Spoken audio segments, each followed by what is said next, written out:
labarai da ɗuminsu a daidai lokacin da ake gudanar da rantsuwar gwamnan jihar Kano a wato dai Abba Kabiru Yusuf. Tarin magoya bayan jam'iyyar ta NNPP mai kayan daɗi suka yi rubdugu domin yi wa sarkin Kano ihu a daidai lokacin da ya halarci taron rantsar da Abba gida-gida a stadium ɗin Sani Abacha na Kofar Mata wacce ake masa lakabi da Indo. Masu sauraro sai ku gyara zama domin kallon cikakken bidiyon yadda matasan suka yi wa wato dai sarkin Kano ihu, inda suka yi masa ihu wasu kuma har da jefa-jefa a cikinsu. Nan da nan dai jami'an tsaro ba su yi wata ba suka ba wa sarkin kulawa domin tsira da mutuncinsa da kuma ransa. Masu sauraro sai dai idan yau ne farkon kawo mana ziyara wannan tasha tamu mai albarka, ku daure ku danna mana subscribing, ku danna mana alamar ƙararrawar sanarwa domin shi zai ba mu ƙwarin gwiwar samo muku daɗaɗɗen rahotanni da dumi su da zarar an ɗora. Ga cikakkun rahotannin. Dandazon magoya bayan jam'iyyar New Nigeria People Party wato dai NNPP mai kayan marmari sun yi wa sarkin Kano Alhaji Aminu Ado ihu a filin wasa na Sani Abacha. A filin wasan ne ake yin bikin kaddamar da Abba Kabiru Yusuf na jam'iyyar NNPP a matsayin sabon gwamnan jihar Kano wato dai angon Kanawa. Nan take bayan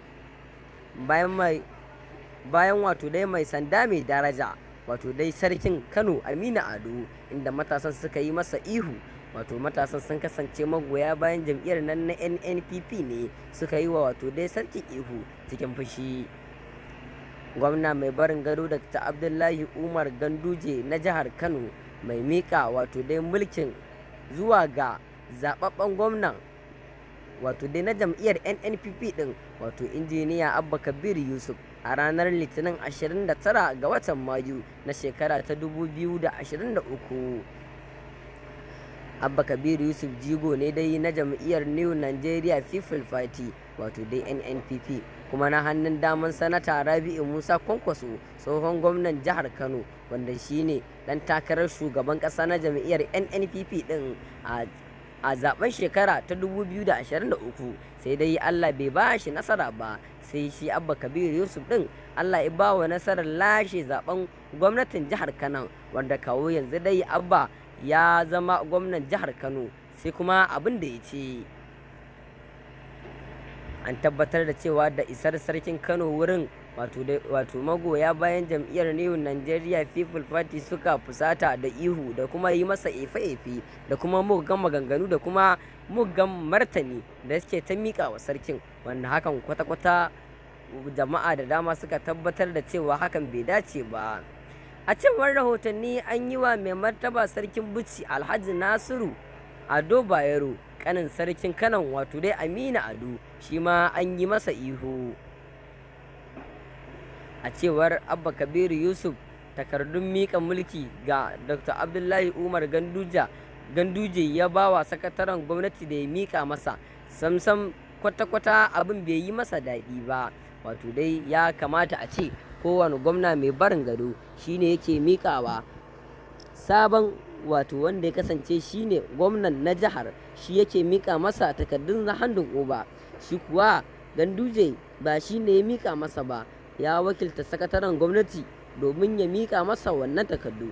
Amma dai ko da gidan jarida na BBC suka tattauna da injiniya Dr. Abdullahi Umar Ganduje akan menene dalilin da yasa bai tsaya ya mika wa Abba Kabir Yusuf takardun handin oba da hannunsa ba, ya bayyana cewa tabbas ya yi haka ne domin samun zaman lafiyarsa da kuma zaman lafiyar al'ummarsa, saboda tabbas idan ba jam'iyyarsa ce ta lashe mulki ba, jam'iyya ce ta hamayya, to fa tabbas akwai wanda ba su san menene ma adawa da kuma hamayya ba, zuwansa wannan guri zai matukar tada tarzoma da kuma tashin hankali, wanda sanadiyar haka za ta kawo har ya kasance wato dai an rasa rayuka.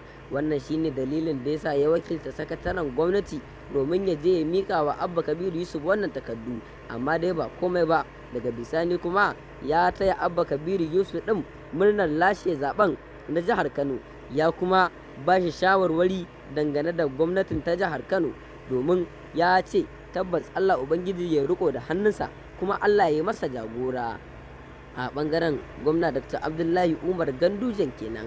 sai dai a ɓangaren magoya baya na jam'iyyar nnpp masu kayan daɗi sun ce su hakan ma ya yi musu daidai, gwara da Gandujen bai zo wannan guri ba, domin kuwa tabbas da ya zo wannan guri sai inda ƙarfinsu ya ƙare, duk da cewa ma Aminu Ado shi ba ɗan siyasa ba ne, sarki ne na jihar Kano, kuma baya ga nuna ɓangaranci a wato dai nuna ɓangaren soyayya akan jam'iyyar APC ko kuma jam'iyyar NNPP mai kayan marmari.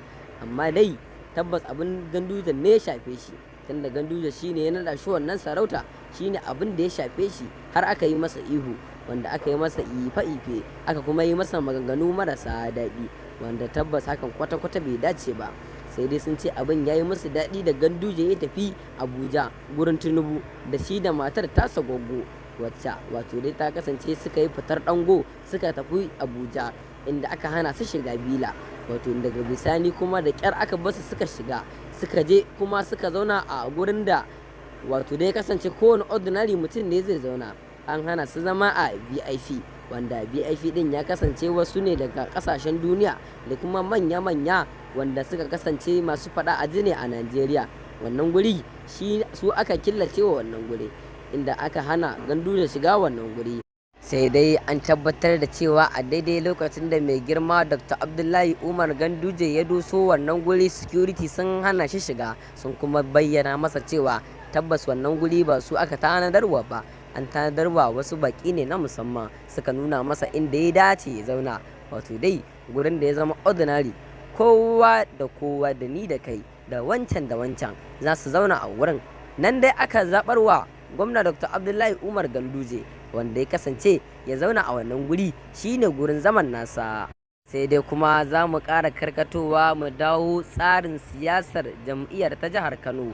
Haka zalika gidan jarida na Legit NG sun rahoto cewa dan takarar shugaban ƙasa na jam'iyyar New Nigeria Party wato dai NNPP a zaben ranar 25 ga watan Fabrairu, sanata Rabi'u Musa Kwankwaso wato dai Rabi'u Musa Kwankwaso ya ba da tabbacin cewa gwamnatin ta Kano mai shigowa wato dai zababbiyar gwamnatin Abba Kabiru Yusuf za ta bibiyo batun tsige sarki Alhaji Sunusi Muhammadu na biyu, wato dai da yiwuwar za ta iya dawo da wannan batu na dawo da sarkin kan karagar mulkinsa.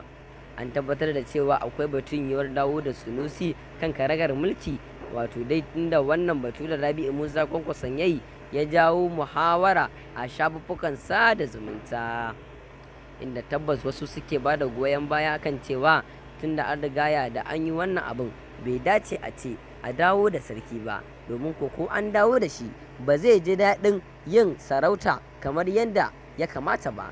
Tabbas kuma zai kasance kowace gwamnati za ta rika zuwa da sarkinta, domin kuma sarauta ba haka take ba.